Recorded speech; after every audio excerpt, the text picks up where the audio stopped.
올해는 종교개혁 500주년이라고 그래서 전 세계 기독교인들이 500주년을 맞이해서 특별한 의미 있는 행사들을 많이 계획하고, 또 교계는 교계 나름대로 나라는 나라별로 이렇게 행사들을 많이 하고 있습니다.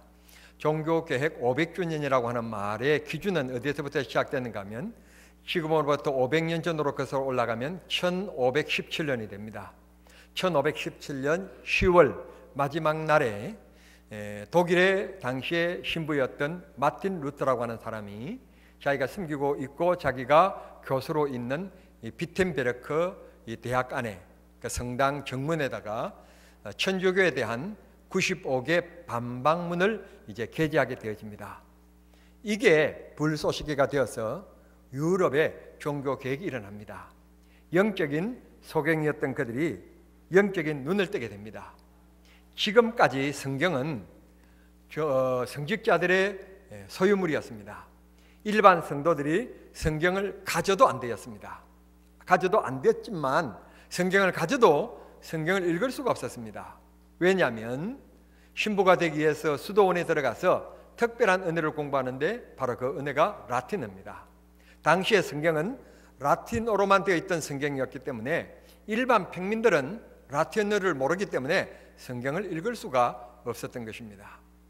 그런데 마틴 루터가 행한 종교개혁 가운데서 가장 위대한 것은 이 라틴어로 되어져 있던 이 성경을 누구나 읽을 수 있도록 독일어로 번역한 것입니다. 그게 그분의 가장 큰 업적이라고 말할 수 있습니다.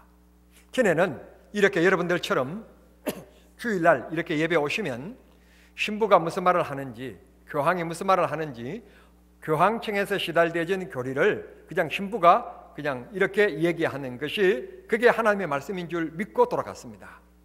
그랬었는데 그들이 드디어 자기가 읽을 수 있는 성경으로 번역되어진 것을 읽어보니까 구원은 천주교에서 신부들이 얘기하는 것처럼 내가 헌금을 많이 함으로, 내가 봉사함으로, 내가 고행을 행함으로 말미암아 내가 구원을 받는 것이 아니고 이미 하나님께서 예수 그리스도를 보내주셨고 우리 죄값을 지불하셨고 이제 이 말씀을 믿기만 하면 구원을 받는 것으로 깨닫게 된 것입니다. 그러니까 영적인 눈이 열리게 된 것입니다. 우리 구원은 금으로 된 것이 아니고 우리 노력으로 된 것이 아니고 우리 힘으로 된 것이 아니라 하나님께서 이미 우리 이루신 사건이기 때문에 믿음으로 받아들이면 된다는 것입니다. 여러분 다시 오해하지 않기를 바랍니다. 우리가 봉사하고 여러 가지 일들을 참 많이 하시는데 헌금으로부터 시작해서 여러 봉사를 많이 하는데 이게 중세 기독교인 것처럼 함으로 말미암아 우리가 구원받기 위하여 혹은 그걸 드림으로 말미암아 하나님 앞에 더 큰 복을 받기 위해서 하나님 앞에 10의 1조를 하고 감사헌금을 하고 우리가 봉사하고 헌신하는 것이 아니라 중세교회는 그래야만이 구원을 받는다고 그랬거든요. 그래서 언제나 주일날 헌금괴가 넘쳤어요.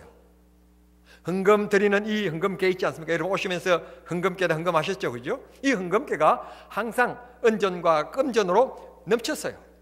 그래서 중세 천주교를 보십시오. 성당들을 보면 여러분 기가 막히잖아요.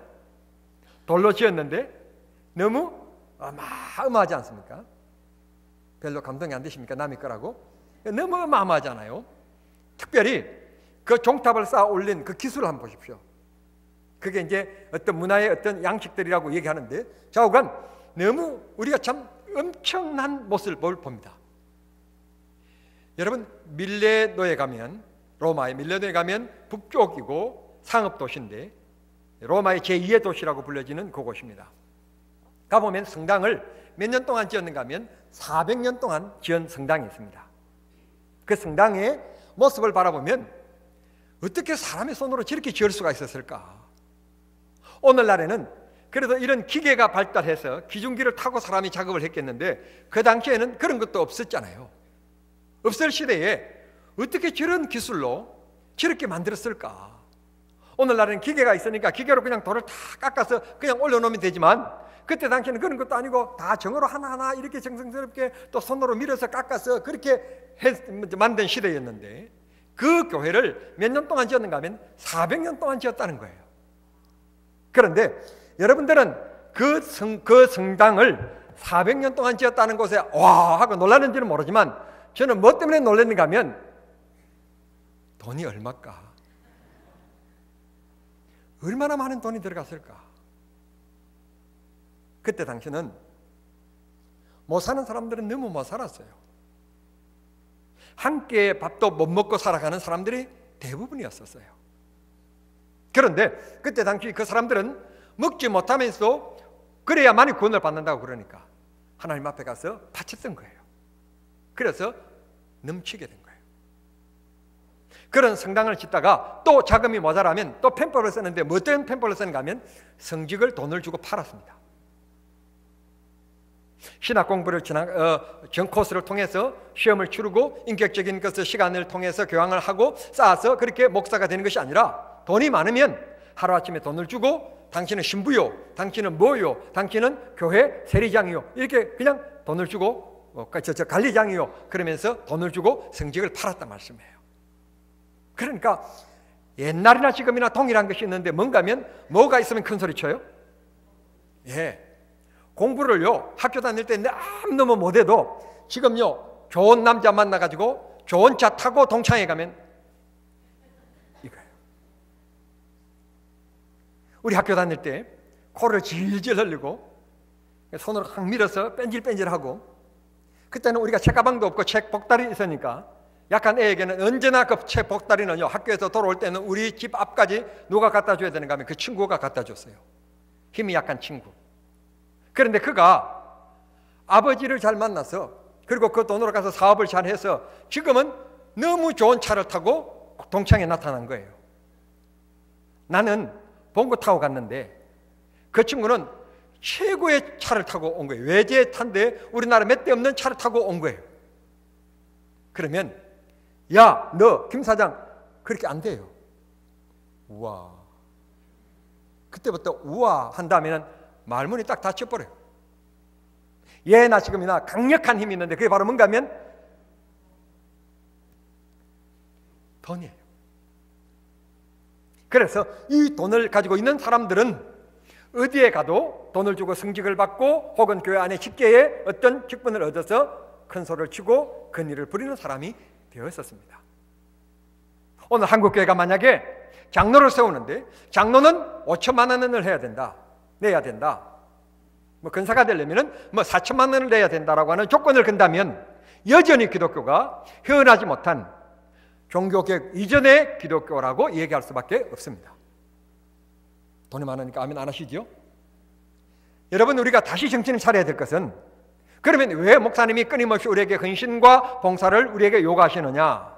그건 구원을 받기 위해서가 아니라 이미 우리가 구원을 받았기 때문에, 나보다도 유능하고 똑똑한 사람이 훨씬 많는데 나 같은 사람을 하나님께서 선택하여 목사로 세워주신 은혜가 너무 고마워서 헌신하고 봉사하고 감사하여서 우리는 섬기는 거예요.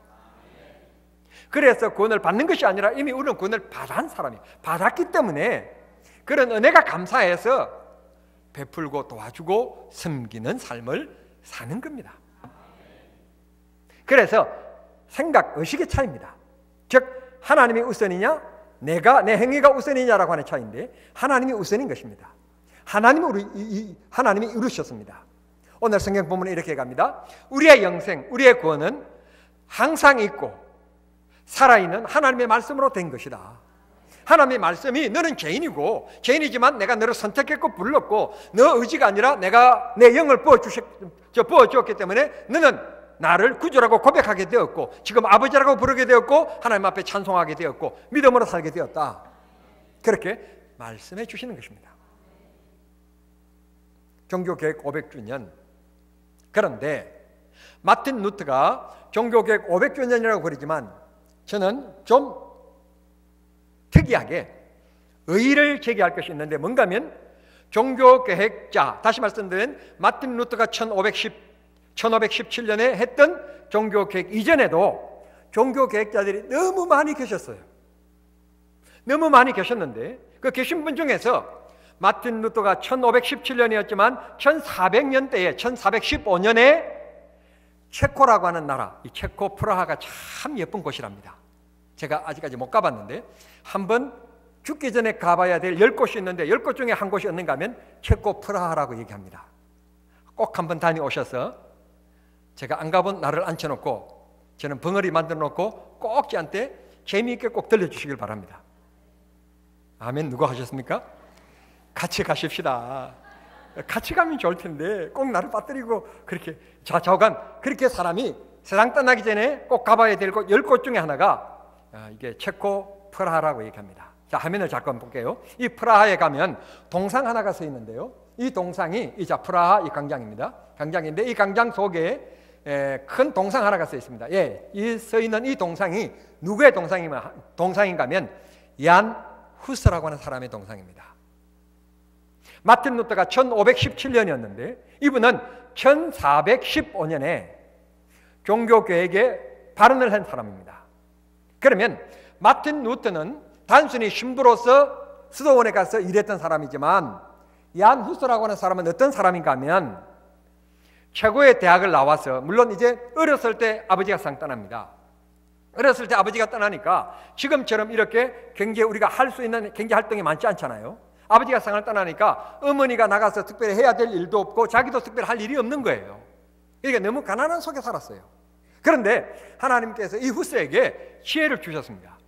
지혜를 주셨다는 말은 머리가 아주 쌈박했다는 뜻이에요. 쌈박했다는 뜻을 이해하지 못하면 유목사처럼 이렇게 멋있다는 뜻이에요.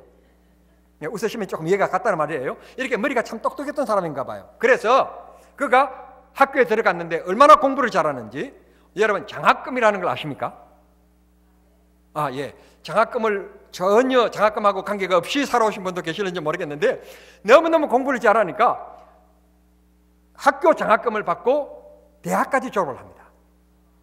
그렇게 영재로 졸업하니까 이 학교에서 졸업과 동시에 그 학교의 교수로 취임을 해서 그 학생들을 가르치게 됩니다. 그런데 그날부터 그의 마음을 두드리는 것이 있습니다. 뭔가 하면 구원이라고 하는 것은 지금 내가 신부가 되었고 지금 신부가 될 사람들에게 성경을 가르치고 있는 교수인데 내가 성경을 읽어보니까 구원이라고 하는 것은 지금 이 교회가 가르치고 있는 것처럼 내가 행위로 구원을 받는 것이 아니고 헌금으로 구원을 받는 것이 아니고 고행으로 구원을 받는 것이 아니라 이미 예수 그리스도께서 십자가에 못 박혀 죽으셨고 그 구주를 우리에게 보내주셨기 때문에 내가 마음에 믿기만 하면 마음으로 믿어 입으로 신하기만 하면 구원을 받는다. 이게 내 행위로 얻어지는 것이 아니라 하나님이 이미 주신 하나님의 선물이다. 선물. 그런데 오늘 선물은 조건적인 선물이죠. 조건적인 선물인데 여기 하나님이 주시는 선물은 뭔가 하면 그냥 가리지 않고 주시는 선물이에요. 내가 이분에게 한 끼 사주면 이분도 나한테 뭐 맛있는 거 사주겠지. 내가 이분에 이런 선물 하나 하면 다음에 내 뭐 어떨 때 선물 해주겠지. 그런 것이 아니고 즉 다시 말씀드리면 오늘날의 선물은 품앗이 성격이 아주 강하지만 하나님께서 우리에게 주시는 선물은 전혀 이런 것 저런 거 따지지 않고 내가 전혀 할 수 없는 일을 하나님이 해놓으시고 나에게 주시는 거예요. 그게 선물인 거예요. 선물. 이런 엄청난 은혜를 주신 거예요. 이걸 얀 후스가 성경 읽어가면서 깨닫는 거예요. 후에 얀 후스가 뭐가 되는가 하면 대학 총장이 됩니다. 여러분의 자손들이 다 잘 되어서 최소한 대학 총장이 되었으면 좋겠어요. 그러니까 자손들이 잘 되는 것도 별 관심 없으시군요. 여러분 이런 가정, 여러분의 자녀들이 앞으로 커서 아들, 딸들이 대학교 총장이 되는 것은 이거 큰 기쁨이에요. 사람이 할 수 있는 일 가운데서 많은 일들이 많지만 사람을 키워내는 교육 일, 참 보람된 일 아니겠습니까? 자, 여러분 잘 기억해 주십시오. 이 후스가 좋은 대학을 나와서 교수가 되었을 뿐만 아니라 대학 총장이 되었습니다. 총장이 되었을 뿐만 아니라 왕궁을 담당하는 설교 담당의 신부가 됩니다. 자, 두 가지 제가 말씀드렸습니다. 학적으로는 총장으로서 명예를 얻었고 최고의 힘을 가지고 있는 청와대 담당 설교자가 되었으니까 권력도 보이지 않는 권력도 손에 쥔 것입니다. 이럴 정도라면 여러분 그 체제를 부정해야 되겠습니까? 그 체제에 그냥 혹은 그냥 묻혀 있어야 되겠습니까? 아니면 알지만 침묵하고 있어야 되겠습니까? 대부분의 사람들은 돈도 손에 쥐었고 명예도 손에 쥐면 불의한 조직이지만 함구합니다. 함구하는데 얀 후스는 하나님 앞에 하나님의 종으로 살아가는 내가 성경을 바르게 가르치 아니하면 내 생활은 보장되지만 나를 부르신 하나님이 기뻐하시지 않을 거 아니냐. 지금은 아멘 하셔야 되는데, 나는 지금 풍요로움 속에 살고 나는 즐겁게 살고 나는 이렇게 근력을 등에 입고 가는 곳곳마다 VIP로 대접을 받을 수 있지만 내가 언젠가는 이 세상을 떠나게 될 텐데 내가 하나님 앞에는 바르게 살지 않는 거 아니냐. 하나님 앞에 가면 심한 꾸중을 받을 거 아니냐. 그런 마음에 하나님의 깨달음과 마음의 문두드림을 느끼게 됩니다. 느끼게 되면서 얀 후스가 외친 것이 있습니다. 뭔가 하면 이렇게 외칩니다. 구원의 길과 생명은 오직 예수 그리스도로 말미암아 얻는다. 둘째, 성경만이 하나님의 말씀이며 교회 규범이다. 교회 원칙, 교회 모든 규범은 사회의 어떤 민법, 행법, 사회의 어떤 관례 이런 것이 아니라 성경 말씀이다. 성경 말씀. 성경 말씀이 하라면 하는 것이고 하나님의 말씀이 하지 말라면 안 하는 것이다. 왜 교회 안에 분쟁이 일어나면 기도하고 약한 사람을 도와주고 감싸줘야지 왜 툭 하면 목사도 장로도 이 문제를 가지고 세상 법정에 나가느냐. 성경이 그렇게 말하고 있지 않지 않느냐. 너희들 중에 그렇게 지혜 있는 사람이 없느냐. 그렇게 하나님 앞에 기도하는 사람이 없느냐. 어찌해서 하나님의 일을 세상 법정에 믿지 않는 사람들에게 손에 맡기고 그렇게 하느냐. 부끄러울 줄 알아라. 무슨 마음에 꿍꿍이가 있는 모양인데 아멘 아무도 안 하시는 거 보니까. 다른 교회는 그래도 우리 교회는 그러면 안 된다니까요. 성도들이 싫다면 제가 사임하면 되지. 이게 내 교회인가? 왜 목사가 기득권을 가지고 이것을 이 교회에서 법정에 소송하고, 장로님들이 이 교회가 장로님들 교회인가? 왜 목사의 감정의 문제 때문에 법정에 가서 피고인과 원고로 서서 정언하고 싸우고 다투고 얼굴을 붉히고 이러는가? 그러면 장로님이야 돈이 있어서 그러면 자기 돈으로 한다고 치더라도 피고인으로 불러간 이 목사는 돈이 없으니까 그 돈이 어디에서 나오겠습니까? 변호사를 사야 되겠는데, 그렇지 않으면 제가 구속돼서 수감되어지는데, 그걸 면하기 위해서 결국 나도 변호사를 사야 되는데 그 돈은 어디 돈인가? 여러분들이 밤을 새워가면서 이렇게 번 돈으로 헌금한 것으로 제가 변호사비를 쓴단 말이에요. 여러분, 이게 정당합니까? 안 정당합니까? 뭐가 그게 생명을 걸 일이고 그게 어떤 진리를 위한 일이라면 해야지요. 진리를 위한 일이라면 해야 되지만 따지고 보면 자존심의 문제. 목사가 하나님의 종이 아니기 때문에 주인 노릇 달리기 때문에 그렇고, 장로님들도 하나님 앞에 헌신하려고 하는 마음을 가져야 될 텐데 장로가 되고 나면 이제는 교회를 좌지우지하려고 하기 때문에 문제가 되는 것이고, 그리고 내가 이 교회를 은퇴했으면 그야말로 은퇴인 거예요. 은퇴하고 나서도 여전히 내가 이 교회를 개척했는데, 개척했다고 하는 것은 여러분들이 저를 예우해 주는 차원이지 내가 이러니 저러니 개입하려고 하는 것, 이건 하나님 앞에 온당치 않는 거예요. 오늘 다시 종교개혁으로 돌아간다면 교회를 새롭게 해야 되는데 이 교회의 원칙과 다스릴 법은, 규범은 성경 말씀이다. 세 번째, 교황의 승직매매는 탈법적인 행위이다. 이것 때문에 권력도 돈도 손에 쥔 얀 후스는 붙잡혀갑니다. 그리고는 재판을 받고 은도를 받습니다. 제가 오늘 얀 후스에 대한 길게 설명을 드리는 이유는 뭔가 하면 오늘이 9일인데 어제 그제 7월 6일이 1415년 7월 6일이 얀 후스가 바로 프라하 이 광장에서 화형식을 해서 순교를 당한 날입니다. 기독교 역사에서는 종교개혁 500주년을 맞이했지만 우리가 그보다도 훨씬 100년 전인 얀 후스라고 하는 사람이 이런 종교개혁 학분들이 얘기했던 것을 똑같이 100년 전에 말씀하신 거예요.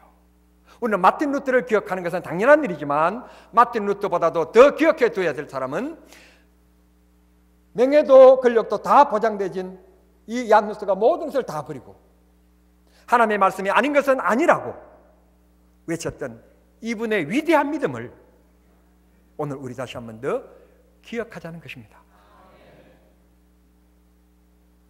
또 한 가지 의미 있는 일이 있었습니다. 작년 이 동산에서, 이 동상 앞에서 세계 개혁주의 신학자들이 모여서 얀 후스 600주년 순교 기념 대회를 열었었는데요. 그때 옆에 로마 교황청에 있는 프란치스코 교황이 얀 후서의 그 행사 준비위원회 위원들을 교황청으로 불렀어요. 불러서 교회사의 길이 기록될 만한 발언을 했습니다. 어떤 발언을 했는가 하면 600년 전에 후서를 죽인 것이 정말 잘못된 일이었습니다. 용서해 주십시오. 이건 오늘날 그만큼 천주교도 성경화되어졌다는 말씀입니다. 참 의미 있는 발언을 했어요. 정말 가슴 설레이는 말을 했어요. 권력도 돈도 다 보장되어진 얀 후서가 재판을 받으면서 마지막 순간까지 지금이라도 아니면 아니라고 해 주십시오. 그러면 살려주겠습니다. 회유하고 핍박하고 그런 회유에도 흔들리지 아니하고 내 믿음은 양보할 수 없고 내 믿음은 그런 곳에 결탁할 수가 없습니다. 결국 그는 이 광장에서 많은 사람이 지켜보는 가운데서 장작더미 위에 올려지고 불을 지펴서 불에 타서 화형으로 세상을 떠나게 된 것입니다. 사랑하는 성도 여러분, 우리는 발전되어지고 이 좋은 시대에 살아갑니다. 이런 좋은 교회 속에서, 이런 좋은 환경 속에서 신앙생활을 합니다. 그런데 우리는 감사함으로 신앙생활을 합니까? 아니면 불평과 불만 속에서 신앙생활을 합니까? 저 교회는 저렇다는데 왜 우리 교회는 이런가? 저기는 저런데 왜 우리 교회는 이런 것이 없는가? 왜 이런가 하는 것 때문에 불평하고 있지는 않습니까? 여러분, 늘 사람은 생각과 사상, 이 사색의 존재이기 때문에 사상 속에 살아가기 마련입니다. 어떤 마음을 먹냐에 따라서 모든 것이 감사로 느껴지는가 하면 어떤 생각을 하느냐에 따라서 모든 것이 원망과 불평, 탓으로 느껴지는 경우들이 참 많이 있습니다. 여러분은 믿음으로 감사하는 믿음이 있는 사람입니까? 불평하는 불신의 믿음을 가지고 살아가는 사람입니까? 성경 말씀에 붙잡혀 살아가는 믿음의 사람입니까? 사람이 지식 이성으로 살아가는 지식꾼입니까?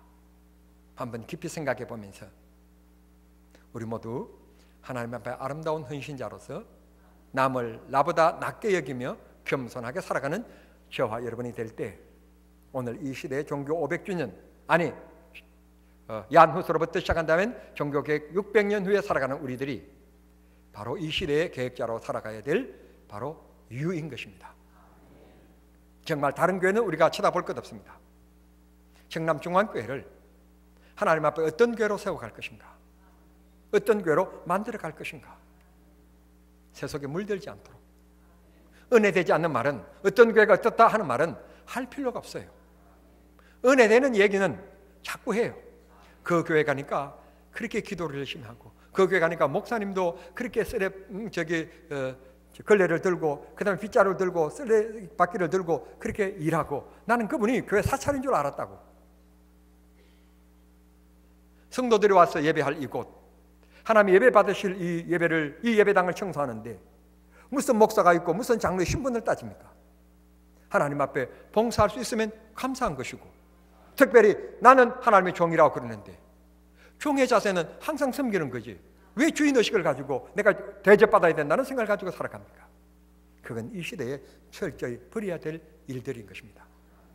오늘 한국교회 문제가 뭡니까? 한국교회가 목사들이 너무 교만해 있고 제가 너무 비평적이고 너무 비관적인지 모르지만 목사님들이 뭘 하나 입어도 최고로 입어야 하고 대우를 받아도 최고로 받아야 되고 그건 아니잖아요. 감사합니다. 이런 좋은 것을 주시려고 하니 너무 감사한데 그것 말고 조금 더 이런 거 주시고 그 남는 것 가지고 우리가 불쌍한 사람들에게 베풀고 이런 사람 또 우리 교회 안에 학교 다니면서 이런 아이들이 있는데 장학금이 좀 보태서 쓰고 그렇게 하면 하나님이 더 기뻐하시리라고 생각합니다. 그렇게 해주십시오. 말할 수 있어야 되는 것이지 왜 성도들은 이만큼 생각하고 있는데 목사는 이만큼 해달라고 생각한다면 그것도 오늘 이 종교개혁을 맞이한 오늘 우리들이 고쳐야 될 습성이고 생각이라는 것입니다. 언제나 하나님께 영광 언제나 성도들에게 기쁨을 줄 수 있겠는 그런 섬김의 자들이 되어야 되리라고 믿습니다. 사실 종교교회 가면 성도들에게는 별 해당되지 않습니다. 한국 교회가 진짜 종교교회에 해당되는 분들이 있는데 누군가 하면 교회 안에 중직자들입니다. 중직자들 때문에 교회가 깨지고 중직자들 때문에 요란합니다. 중직자들 때문에 소란하는 것이 조용해져야 되는데 도리어 중직자들 때문에 풍지풍파가 일어나는 것입니다. 말을 가려서 해야 되고 생각하고 해야 되고 인격적으로 얘기해야 될 텐데 툭툭 내뱉는 말 때문에 오늘 많은 성도들이 상처를 받고 있는 것입니다. 그분 정말 좋은 장로님, 정말 귀한 권사님, 예수를 저렇게 믿어야 되는데 나도 저런 인격을 좀 본받았으면 좋겠는데 그런 우러나는 마음들이 있어야 될 텐데 저분들이 장로님, 저런 분들이 권사님, 이렇게 되면 주님이 얼마나 마음이 아파하시겠어요. 그렇게 살면 우리 모두 안 됩니다. 다시 얘기할게요. 그렇게 살면 안 됩니다.